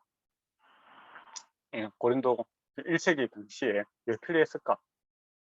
이번에 말씀드렸지만은 66권 성경이 완성이 되지 않았기 때문에. 근데 성경이 지금은 이제 우리에게 성경이 66권 완성이 되어 있지 않습니까? 그래서 더 이상 예언자들 이런 사람들이 할 자리는 없습니다. 만약에 어떤 사람이 특별하게 꿈이라든지 환상을 통해서 어떤 계시를 받을 수가 있겠죠. 그죠? 그런 경험을 했던 사람들이 있습니다. 근데 그게 100% 하나님 말씀이다 이렇게 생각하면 곤란해요. 그렇지 않습니까? 그러면 우리가 캐톨릭에서 교황이 그 메시지가 성경보다 위에 있죠. 그죠? 그럼 우리는 그거 옳지 않다 이야기를 합니다. 그렇잖아요. 그러면 만약에 지금도 하나님의 지통 계시를 받고 그런 사람이 있다고 하면 성경보다 그 계시가 더 위에 서는 경우가 있겠죠. 그러면 문제가 많이 생깁니다. 그렇지 않습니까? 그래서 지금은 이제 예언자의 역할을 하는 사람들이 누구냐라고 했을 때 바로 이제 목사들이 하는 설교고 그런 거죠. 그래서 예언이라는 것은 하나님 말씀의 근거가 되어야 된다는 겁니다. 또 예수님을 나타내는 것이죠. 그리고 교회의 덕이 되어야 된다는 겁니다. 5절 보면 너희가 다 방언하기를 원하나 특별히 예언하기를 원하노라 라는 겁니다. 그러니까 방언은 하지 마라 그런 게 아니고 다 하기를 원한다 이야기하고 있죠. 어떤 이제 교회 들어가면 이제 교인들 100% 예언을 방언을 하시는 교회도 있고 그래요. 그래서 또 오순절 교회 이런 데 가면 특별히 그런 경우 있고 진짜도 있고 가짜도 있고 그래요. 진짜 방언도 있고 또 전체적인 분위기가 또 해야 되니까 사도신경 거꾸로 외우는 사람도 있고 영어로 외우는 사람도 있고 그런 사람도 있고 좀 가르친다고 하는 사람도 있고 그런데 그런 거 말고 그런 거는 아닙니다. 그런 건 아니에요. 특히 방언을 하더라도 마이크 잡고 그 방언을 하고 그렇게 하면 안 됩니다. 시끄럽게만 하지 전혀 도움이 안 돼요. 방언한다고 어떤 사람들 저번에 어떤 무슨교회 같더만은 전도사님이요 마이크를 잡고 방언하는데 얼마나 시끄러운지 그걸 왜 하는지 모르겠더라고요. 아멘을 하는데 저주하는 내용인지 알아야 아멘을 하죠. 또 아멘 안 한다고 노력하던데 그거는 전혀 도움이 안 되는 겁니다. 그렇지 않습니까? 지금 이야기하고자 하는 게 그거예요. 그러면 6절에서 25절까지 한번 보도록 하겠습니다. 방언의 이제 불확실성에 대해서 얘기를 하고 있죠. 방언이 뭐냐라고 했을 때 분명하게 알 수 없다. 이게 이제 가장 큰 약점이죠. 방언이 그렇지 않습니까? 메시지가 분명하게 알 수가 없으니까 우리가 아멘을 하고 싶어도 아멘을 할 수 없다라는 안타까움이 있습니다. 그래서 9절에 보면 이와 같이 너희도 혀로서 알아듣기 쉬운 말을 하지 아니하며 그 말하는 것이 어찌하리요? 이는 허공에다 말하는 것입니다. 라고 되어 있습니다. 그러니까 방언이 이제 터지고 그렇게 하잖아요. 그죠? 근데 이 컨트롤이 될 수 있습니다. 충분히. 어떤 사람은 컨트롤이 될 수 없어서 이렇게 마이크 잡고 한다는데 그거는 이상한 겁니다. 그렇잖아요. 그죠? 그런 건 조용히 혼자서 기도할 때 하셔도 됩니다. 다른 사람한테 이렇게 가시적으로 보여주기 위해서 하는 경우가 많은데 그걸 전혀 우리 기도가 목적이 누구에게 하는 겁니까? 기도는 옆에 사람한테 들으라는 것이 아니고 하나님께 하는 것이잖아요. 그죠? 그러면 다른 사람에 피해를 주지 않는 범위 내에서 방언을 하시는 것이 옳다라는 겁니다. 그리고 11절에 보면 그러면 내가 그 소리를 알지 못하면 내가 말하는 자에게서 외국인이 되고 말하는 자에게는 내가 외국인이 되더라. 의사소통도 안 되는데 이거 왜 하느냐 이거죠. 그렇게 해서는 안 된다라는 겁니다. 12절을 보면 그러므로 너희도 영적인 것을 사모하는 자인 즉 왜 덕을 세기 위해 그것을 풍성하게 구하라. 앞에서 사랑이라는 게 뭡니까? 다른 사람의 덕을 세우는 거 아닙니까? 이제 은사가 이제 그런 용도로 사용되어야 된다. 그렇죠? 자기 유익을 구하지 아니하고 그렇게 했잖아요. 그렇죠? 그러니까 내가 이걸 할 수 있어. 자기 자랑과 교만하기 위해서 사용하는 것이 아니라 다른 사람의 유익을 되기 위해서 해야 된다. 앞에 이제 사랑의 그 기준을 가지고 지금 딱 적용을 하면 바로 그게 적용이 될 수 있겠죠. 은사를 어떻게 사용해야 되는가. 그래서 아마 13장에 이 사랑에 대해서 이제 이야기하는 거예요. 그러니까 은사를 사용하는 게 좋다. 그렇지만은 그 베이스는 사랑의 기준을 근거해서 이렇게 사용해라 이거죠. 13절 보면 그러므로 방언을 말하는 자는 통역하기를 기도할지니라 라고 했습니다. 그러니까 그 통역을 할 수 있는 사람이 있어야 된다 이야기죠. 네, 우리 지금 유 목사님 통역을 하듯이 제가 만약에 한국말로 일본 사람들이 이야기하면 어떻게 되겠습니까? 시끄럽기만 하죠. 그렇지 않습니까? 근데 이제 여기서 또 한번 생각해 봐야 돼요. 요즘에 소위 말하는 방언 하시는 분들이 있고 그 옆에 있다가 통역을 하시는 분들이 있죠. 네, 통역의 은사를 받았다라고 해서 그 옆에서 이야기해 주는 사람들이 있습니다. 그걸 얼마만큼 믿을 수 있을까? 어찌 생각하십니까? 그걸 믿어야 되나 말아야 예, 저는 믿을 필요가 없다고 생각합니다. 예. 예언이라는 거, 그 당시 이제 선지자를 필요했던 거에 뭡니까? 성경이 완성이 안 됐기 때문에 그런 것들이 필요했죠. 그죠? 근데 지금 성경이 완성이 됐어요. 그죠? 근데 이제 실제적으로 또 문제가 되죠. 그 사람이 이야기했는데 그 사람이 옆에서 통역을 해요. 근데 과연 그것이 옳은지 아닌지, 옳은 것인지 아는 것인지 어떻게 알 수 있습니까? 알 수 없잖아요. 그죠? 물론 이제 성경의 내용과 일치하면 그것이 옳은 내용이겠죠. 그러면 굳이 그 방법 없이 차라리 성경을 읽는 게 낫지 않겠습니까? 예, 어떤 주제가 있을 때, 그죠? 어떤 주제가 있을 때 성경적인 근거를 가지고 생각하고 묵상하고 답을 얻는 것이 더 빠른 방법이고 확실한 방법이겠죠. 그렇지 않습니까? 그게 예언자들, 즉 말씀을 맡은 자들이 해야 될 일이기도 하죠. 근데 굳이 알 수 없는 이야기를 하고 옆에 있는 사람이 통역을 해준다고 해서 신비롭게 그렇게 하시는 분들이 있죠. 네. 근데 근거가 없습니다. 어떻게 알 수 있어요? 신뢰가 안 가는데. 그렇잖아요. 그리고 거기에 대한 권위라는 게 있을 수가 없는 겁니다. 그리고 꼭 성경과 전혀 관계없는 이야기라면 전혀 근거가 없는 거죠. 망구 자기 생각이. 네. 그래서 그런 것을 안 했으면 좋겠다. 그런 생각이 들어요.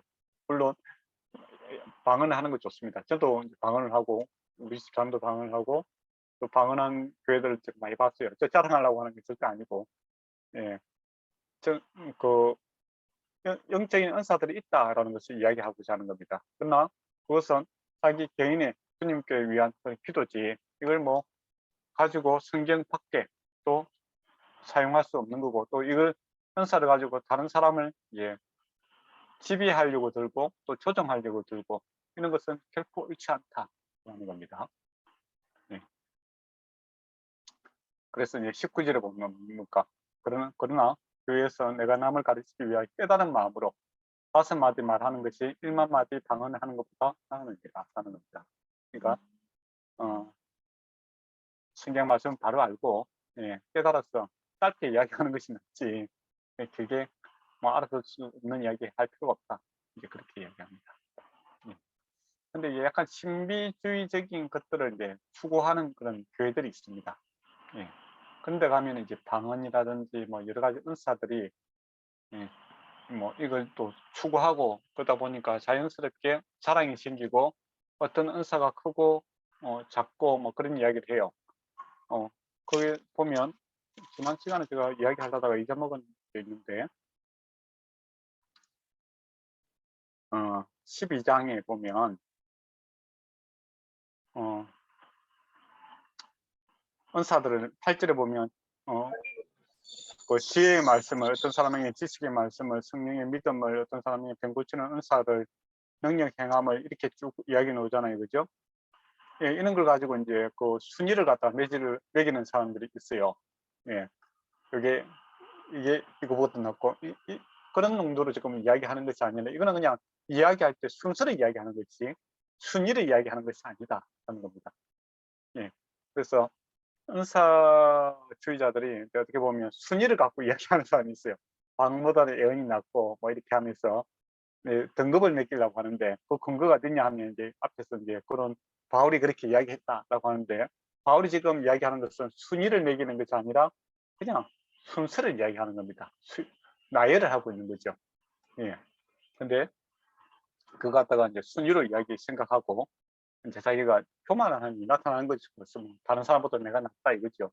그죠? 그리고 지배하려고 들고 그 자체가 벌써 성경이 사랑의 원리에서 벗어나기 때문에 전혀 옳지 않는 그런 해석이다라는 겁니다. 예. 그리고 23절에 보면 예. 온 교회가 함께 모여 다 방언을 말하면 알지 못한 사람이 믿지 않는 사람들이 그러면 너희들 믿지도 하지 아니하겠느냐. 예, 그렇게 이야기하죠. 예, 정말 그렇습니다. 예, 저도 경험이 있는데 예, 우리 수요일 날 예, 저는 부산에 살았으니까 강안리에서 친구 만나고 교회를 전도했는데 하필이면 그날 또 우리 목사님이 또 이렇게 열성을 내서 방언을 열심히 하고 계시갖고 그 열심히 있는 성도들이 그렇게 하시더라고요. 저는 그 당시 방언을 못했는데 제가 들어서 이상하던데 저 친구가 그 교회 오자마자 이상하다고 절대로 이제 교회를 안 오겠다 그렇게 이야기를 하더라고요. 그래서 믿지 않는 사람들 앞에서 그렇게 할 필요가 전혀 없으니까 전혀 도움이 안 됩니다. 예. 24절에 보면 그러나 다 예언을 말하면 여기서 뭐 미래를 이야기하는 것이 아니라 말씀으로 충만하다 이 말입니다. 말씀을 하며 믿지 아니하는 자들이 말씀의 내용이 뭡니까? 예수 그리스도의 복음의 내용이고 그 구원의 내용 아닙니까? 그에 대해서 이야기를 하면 도움이 된다 이거죠. 25절 보면 이제 목적이 있습니다. 그 마음에 숨은 뜻을 드러내게 됨으로써 엎드려 하나님을 경배하며 하나님이 참으로 그 가운데 계시다 전파하리라. 그러니까 모든 은사들은 목적이 뭡니까? 하나님께 경배하고 하나님을 나타내는 것, 전파하는 것, 그것이 은사의 목적이다 하는 겁니다. 그러고 보면 앞에 사랑하고도 연결되지요. 그리고 26절에서 36절에 이제 회중들에게 이제 질서 있게 해라 하는 겁니다. 통제의 필요성이 있다라는 것이죠. 은사가 옳다고 그러니까 옳은 일을 하는데 방법도 옳아야 된다 이겁니다. 예언하는 거 옳은 일이잖아요, 그죠? 근데 방법에도 옳아야 된다 하는 겁니다. 설교하는 거 옳은 일이잖아요, 그죠? 근데 방법에서도 옳아야 된다 하는 겁니다. 두 사람이 동시에 뭐 설교하고 그러면 어떻게 되겠습니까? 곤란하잖아요. 시끄럽고, 그죠? 그래서 질서 있게 행해라 하는 것이죠. 그래서 26절에 건져 행자들아 어찌할까? 너희가 모일 때에 각각 찬송시도 있으며, 찬송시는 뭡니까? 지금 같은 찬양이죠. 찬양도 하고 가르치는 말씀도 있으며 계시가 있으며 방언도 있으며 통역함이 있나니 모든 것은 덕을 세우기 위하여 하라 하는 겁니다. 예, 그래 이제 예를 한번 들어주는 것이죠. 만일 누가 방언을 말하거든 두 사람이나 많아야 세 사람이 차례를 따라 하고 한 사람이 통역할 것이다 하는 것이죠. 그러니까 뭐 서로 막 이야기하면서 무슨한지 모르는 이야기를 하지 말고 분명하게 메시지 전달할 수 있도록 노력을 해라 이거죠. 또 다른 사람에게 방해되지 않도록 질서 있게 행하라는 것이죠. 그리고 28절 보면 통용할 자가 없으면 교회에서 잠잠하고 자기와 하나님 앞에 하나님께 말할 것이니요 그렇게 되어 있죠. 통역할 사람이 없다면 이거 기도의 방언의 목적이 뭡니까? 자기와 하나님과의 관계 아닙니까? 그럼 조용하게 하나님께 기도하고 있지 그렇게 방해하지 말아라. 29절은 예언한 자들이 둘이나 셋이나 말하고 다른 일들이 분별할 것이요. 이게 중요합니다. 요즘은 설교죠, 그죠? 설교했는데 같은 은사가 갖고 있는 사람이 그 설교가 정말 하나님의 뜻에 맞는지 분별하라 하는 겁니다. 그죠? 그러니까 뭐 이단들이 와서 이야기하는데도 다 아멘하고 그러면 곤란하잖아요, 그죠? 그래서 교회에서 이제 장로님들하고 권사님들, 직분자들이 해야 될 일 중에 하나가 뭐냐라고 했을 때 바로 이 말씀을 분별하는 일입니다. 그래서 직분자들도 말씀에 대해서 알아야 돼요. 그러니까 말씀을 잘 전달하지는 못하더라도 들었을 때 이 말씀이 우리가 알고 있는 참 진리인지 아니면 이단의 이야기인지 그 정도로 분별할 수 있어야 된다 하는 겁니다. 그렇지 않습니까? 그런 산돌교회는 참 좋잖아요. 목사님이 두 분이 계시니까 한 분이 설교했을 때 다른 목사님이 딱 들어보고 이게 이상하지 않은지 서로 이렇게 그 분별할 수 있는 좋은 조건이 있는 거죠. 그죠? 네. 근데 목사님이 한 분밖에 안 계시다면 그 역할은 누가 해야 되겠습니까? 장로라든지 직분자들이 이제 그 역할을 해야 되죠. 그래서 말씀에서 벗어나지 않도록 이렇게 잘 서로 그 기도하고 격려해야 됩니다. 분별해야 되죠. 그래서 30절 보면 다른 에게 계시가 있으면 먼저 하던 자는 잠잠할지니라 이렇게 되어 있습니다. 그러니까 싸우려고 떨지 말고 잘 듣고 이렇게 질서 있게 지금 말씀을 나누라 그렇게 이야기를 하고 있죠. 31절을 보면 너희는 다 모든 사람을 배우게 하고 모든 사람을 권면을 받게 하기 위하여 하나씩 예언할 수 있느니라 이렇게 있습니다. 목적이 뭡니까?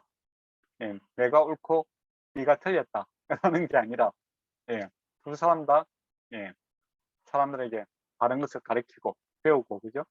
또 권면하고 하나님의 원래 용도대로 이렇게 사용되어야 된다는 겁니다. 그런 의미에서 같은 목적이기 때문에 같은 방향성이기 때문에 협력하는 사람이기 때문에 이렇게 서로를 존중하면서 이렇게 해야 된다는 겁니다.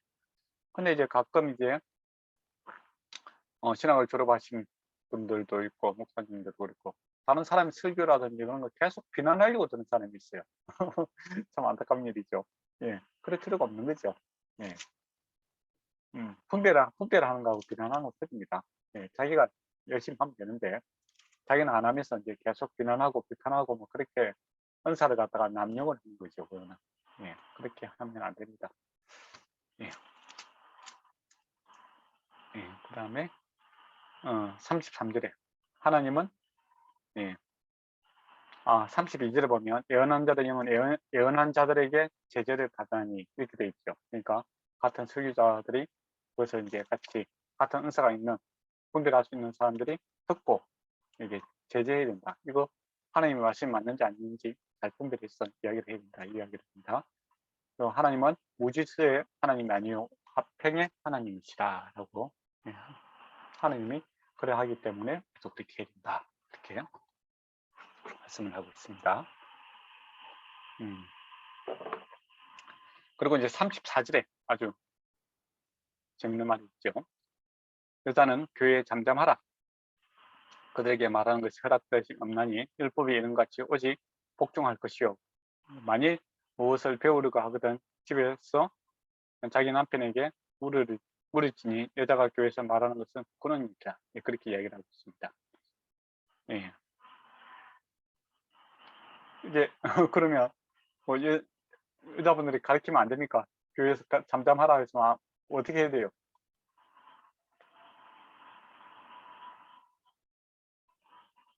근데 사도행전에 보면 여자 선지자도 있잖아요. 예언자도 있고, 그죠? 그리고 우리가 고린도 교회에서 아구라와 브루스길라 있잖아요, 그죠? 부부잖아요. 그리고 그 부인께서 더욱더 열심을 내고 있습니다. 그리고 아볼로도 가르치고 그러잖아요, 그죠? 그러면은 그 사람들 조용히 있는 겁니까? 안 조용히 있는 겁니까? 또 하지 마라 했으니까 하고 있다는 거죠. 이미 가르치고 있는 거죠. 그러면 바울이 있을 때부터 가르쳤다는 거 아닙니까? 그러니까 자연 보호라고 하면 그 이면은 뭡니까? 자연이 훼손되고 있다. 그거죠. 그러면 여기서 잠잠하라 라고 하는 것은 떠드는 사람이 있다는 거고, 그 다음에 여자 예언자들도 있다는 것을 전제를 하고 있는 거죠. 그래서 이제 이런 이제 본문을 가지고 이제 어떤 사람들은 저번에도 말씀드렸지만은 여자 목사는 안 된다라는 사람도 있고, 아니다. 이거는 여자 선지자도 있었지 않느냐, 그죠? 사도행전. 그리고 또 블루스기라 아굴라가 지금 가르치고 있는 것도 있고, 또 여기서 이제 예언하고 가르치는 사람들 보면 그 여자분들이 가르치고 있는 것도 있죠. 그렇기 때문에 가르쳐야 된다. 근데 이건 잠잠하라는 말은 아무 소리 하지 말라는 소리가 아니라 앞에서도 잠잠하라 이런 말이 있잖아요. 그거는 정숙하게 자기 뜻을 신중하게 이야기하라는 표현이다. 그렇게 이야기를 하고 있어요. 예. 어느 것이 옳은 이야기일까요?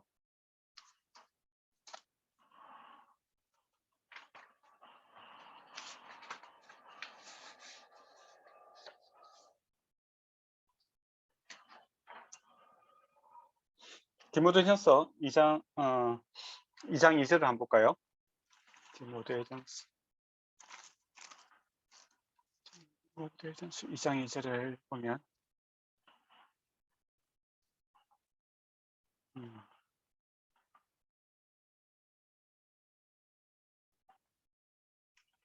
임금들과 높은 지에 있는 모든 사람을 위하여 하라. 이는 너희가 평강과 단정함으로 고요하고 평안한 생활을 하리 함이니라 라고 되어 있죠. 여기서 침묵하다라는 것은 정중하고 기울음이 없고 조용하게 행동하라, 그런 표현으로 좀 같이 쓰이고 있습니다. 그러니까 침묵하라라는 것은 그냥 입을 다무고 아무 소리 하지 마라 그런 말이 아니라 예, 정중하고 그 다음에 조용하게 이게 표현하라, 그런 용도로 지금 사용이 되고 있다는 겁니다. 그러면 이건 여자 성도에게만 한정되어서 이야기하는 것이 아니라 모든 성도들에게 다 적용해야 되는 말씀이죠. 그리고 앞에서 우리 선지 뭡니까 사도행전에 보면 여자 선지자도 있었고 여자 예언자도 있었고 또 여자분들이 이미 가르치고 있고 블루시크 아우라 할 때도 그 부부가 같이 이렇게 말씀을 가르치고 사역하고 있고 또 여자 집사님들이 뒤에 많이 나오지 않습니까? 바울이 나중에 인사할 때 나오거든요.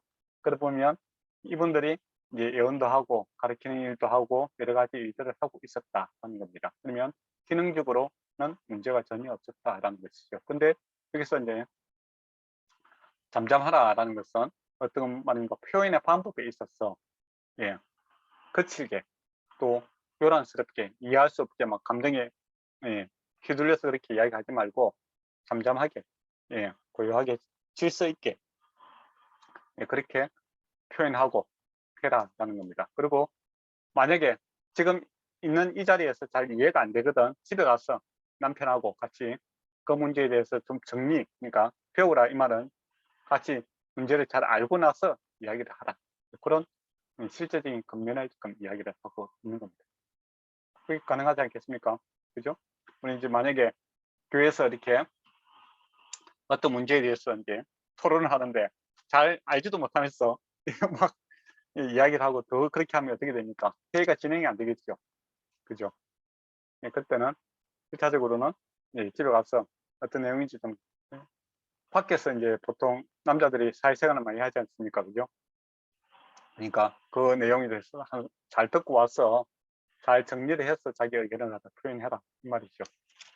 그거는 뭐 남자든 여자든 관계없이 당연히 그렇게 해야 되는 문제입니다. 그런 의미에서 이게 잠잠하라라는 것은 아무 소리 하지 마라 소리가 아니라 성중하게 질서 있게 잘 표현을 잘해라 하는 그런 용도로서 되고 있고, 또 이미 기능적으로 여선지자, 예언자도 있고 방언도 하고 기도도 하고 예언도 하고 있었다는 겁니다.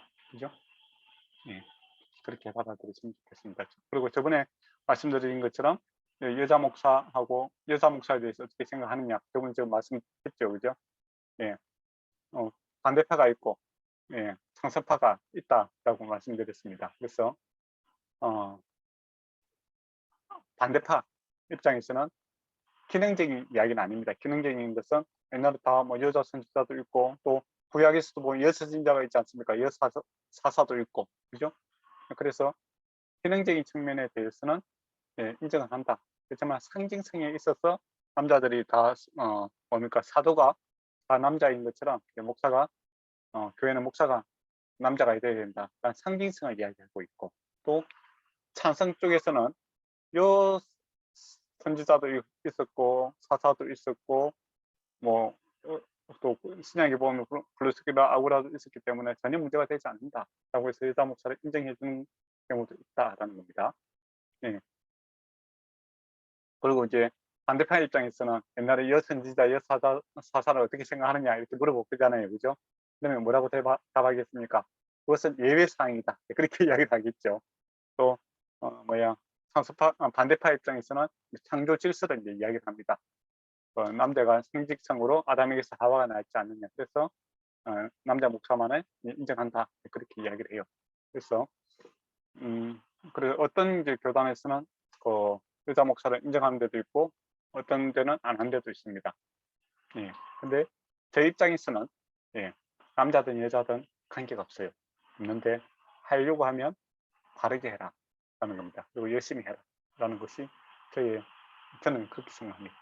그러니까 성별이 중요한 것이 아니고 예, 내가 주를 위해서 또 내게 주어진 일을 열심히 성실하게 하겠다는 거, 바르게 하겠다는 거, 그런 노력들이 더 필요하지 성별이 더 필요하지는 않다라는 겁니다. 그리고 사랑으로 해야 된다는 겁니다.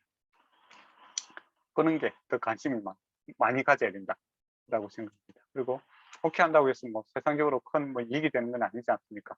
사실 어려운 길이고 힘든 길이기 때문에 예, 가능한 피하고 싶은 사람들이 많겠죠. 세상적인 관점에서 보면. 근데 주님의 관점에서 보면 주님과 함께 살아가는 것이 기쁨이 되고 감사가 된다면 예, 그것에 대한 만족감을 가지고 살아야지 그런 필요는 다른 걸 생각할 필요는 없습니다. 그렇게 한다면 뭐 남자든 여자든 관계없죠.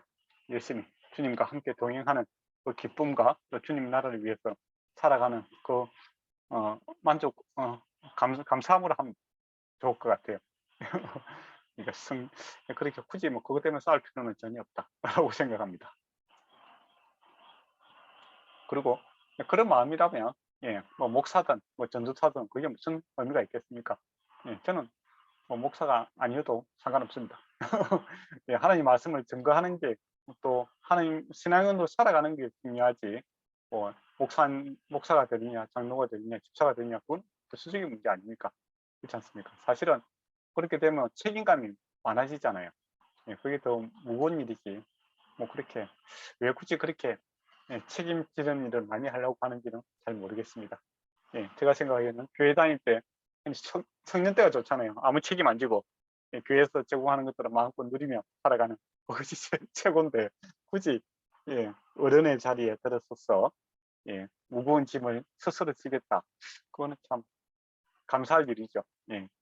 예, 그런데 껍데기를 보고 달려든다면 그건 참 힘든 길이다 라고 생각합니다. 시간이 또 다 돼가네요. 예. 예, 그래 결론이 뭡니까? 저번에 말씀드린 것처럼 40절에 모든 것을 품위 있게 하고 예, 질서 있게 행하라라고 했습니다. 그리고 은사들에 대해서 예언을 사모하고 방언을 금하지 말아라 이야기했습니다. 여러 가지 은사들에 대해서 그거 많을수록 좋다라는 것이죠. 예. 어떤 사람이 또 극단적으로 그건 안 된다, 막 하지 방언을 하면 안 된다 그렇게 하는데 아니다 그러는 겁니다. 예, 보비자매 안녕하세요. 예, 은사들이 있으면 참 좋습니다. 예. 그렇지 않습니까? 은사들을 많이 추구하되 사랑에 기반으로 해서 주님을 나타내고 질서 있게 주님의 마음으로 주님을 위해서 그렇게 사용하는 것이 옳다는 것을 결론이죠. 시간이 거의 다 됐네요. 그리고 다음 주에는 이제 15장의 부활에 대해서 말씀드리도록 하겠습니다. 그리고 만약에 다음 주에 이제 이거 다 하게 되면 한 주가 남습니다. 그죠? 예, 한 주가 남으면 룻기를 하도록 하겠습니다. 예. 혹시 여기까지 했는데 질문할 거 있으면 질문하셔도 됩니다. 저 질문 있습니다. 예. 그 아까 34절, 35절 말씀이요. 지금도 이렇게 부가적인 설명이 있어야 이제 저희가 이해를 할 수 있다고 생각하는데 이때 이거가 이 말씀이 쓰여졌을 당시도 아마 그냥 원문도 그냥 이렇게 쓰여졌을 건데 이때 당시에 어떤 그런 뭐라고 할까요? 반발이 예. 없었을까? 그러니까 그때 시대적 배경이랑 음, 관련이 있을까요? 시대적 배경으로 한다면 바울이 여자분들이 이제 활동 영역을 갖다가 많이 넓혀줬다 이렇게 볼 수 있습니다. 왜냐하면 그 유대인들은 이제 여자분들이 가르치는 것을 금했고 예, 일단은 그 공개석상에서 이렇게 나타나는 것을 못 서게 했습니다. 그래서 모일 때도 남자는 따로 모이고 여자분들은 칸막이를 쳐서 따로만 모이고 랍비가 가리키고, 그래서 여자분들이 설 자리는 전혀 없었고, 또 로마 문화에서도 이제 자기 부인이 공개석상에서 이렇게 나타나서 이렇게 이야기를 하고 이런 것들을 금했거든요. 예, 뭐 신체를 노출하는 것과 같이 부끄러운 일이다, 그렇게 표현을 하고 있습니다. 근데 비해서 지금 교회 안에서는 뭡니까? 그런 장막이 없어졌죠. 그러니까 여자분들이 가르치기도 하고 방언도 하고 그만큼 자유로웠다는 겁니다. 그런데 그 방법에 있어서 질서 있게 해라. 그게 이제 바울이 잠잠하라라고 했을 때 그 사람들이 아무 소리 안 하는 것이 아니라 그 사람들 듣기로는 뭡니까? 품위 있고 질서 있게 행하라, 그런 의미로 받아들이는 거죠. 근데 지금 이제 우리가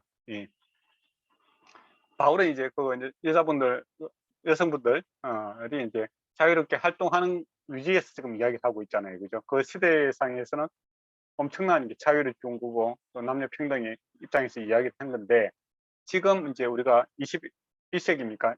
1세기에서 이 성경을 읽으면서 문자적으로 이것을 보니까 이 말씀을 가지고 여성분들은 억압하는 용도로 사용하고 있는 거죠. 어떤 사람들이. 그러면 그거는 바울의 원래 의도에서 벗어나 있는 겁니다.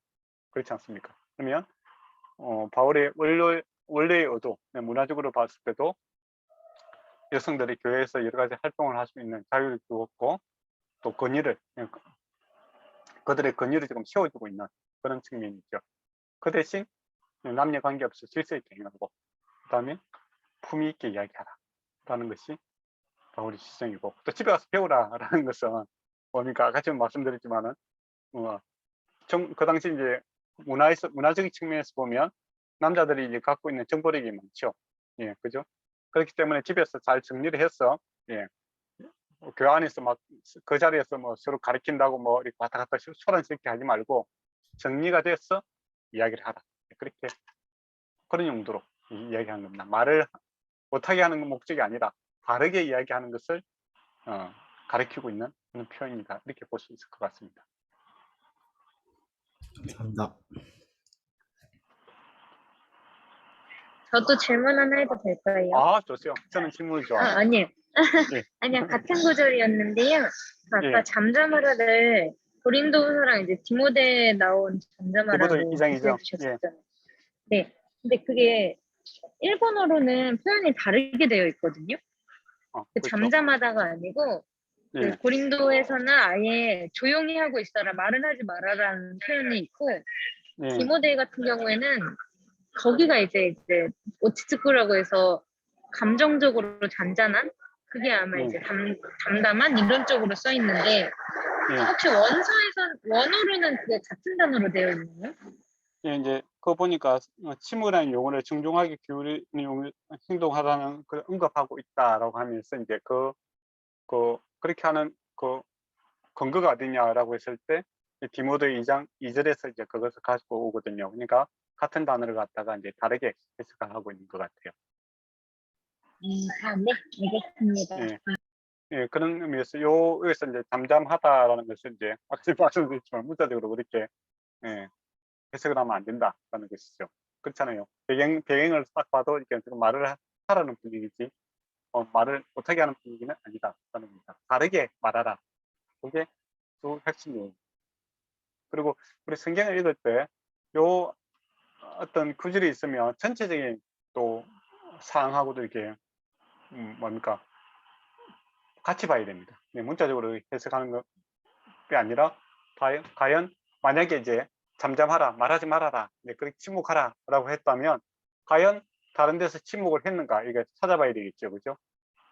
그러면 사도행전에서 만약에 예언자가 예언자가 이야기하는 것을 건넸다라고 하면 이건 잠잠하라는 것이 맞겠죠. 또 구약에서 여사사가 없고 또 예언자가 없었다, 또 그들이 잘못했다라고 했을 때 한다면 그것은 잠잠하라, 침묵해야 되는 것이 맞는 거죠, 그죠?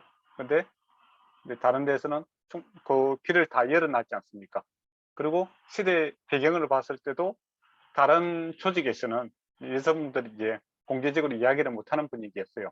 유대 사회도 그렇고 이방 사회도 그랬어요. 근데 교회 안에서는 좀 여성분들이 자유롭게 이야기를 할 수 있는 그런 분위기였다라는 겁니다. 그러면 전체적인 맥락으로 본다면 이거는 말을 하지 마라라는 것이 아니라 바르게 말하라라는 측면에서 잠잠하라.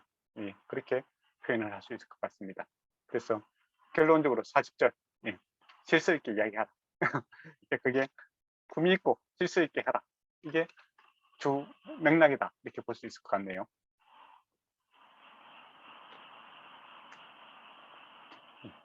그래서 그 교회에서 현실적으로도 예, 지금 현대 교회에서도 예, 여자 집사님들이 뭐 가르치는 일들을 포기하게 되면 교회가 스톱이 됩니다. 그렇지 않습니까?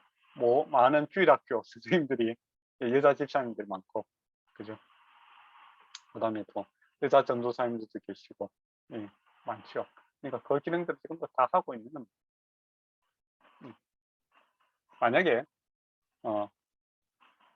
어떤 사람이 여자 무슨 잠잠하라라고 한다면 주장한다면 그 남자분은 지금 여자 집사님들이 하는 모든 일들을 그가 다 해야 됩니다. 그렇지 않습니까? 뭐 일만 뭐 육체적인 다른 일만 하고 뭐 다른 거는 전혀 주지 않겠다 그러면 아주 안 좋은 생각이죠. 그러면 모든 일은 자기가 다 해야 되겠죠. 예. 이상입니다. 혹시 뭐 다른 질문이라든지 반론을 제기하셔도 됩니다.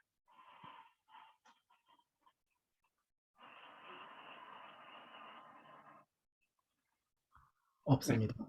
네, 없으면 기도하고 마칠까요? 기도하겠습니다.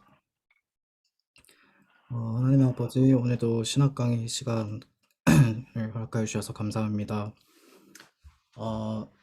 저희가 그리스도인으로서 하나님께서 주신 각자의 은사들을 사모하되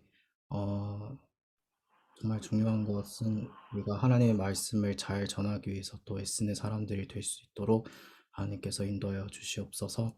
그래서 아직도 주님의 사랑이 진리의 말씀이 필요한 자들에게 저희가 잘 복음을 전할 수 있도록 아버지 저희에게 지혜를 허락하여 주시옵소서. 또한 우리가 정말 사랑을 할 수 있도록 참된 사랑의 은사를 또 가질 수 있도록 하나님 저희를 또 도와주시옵소서.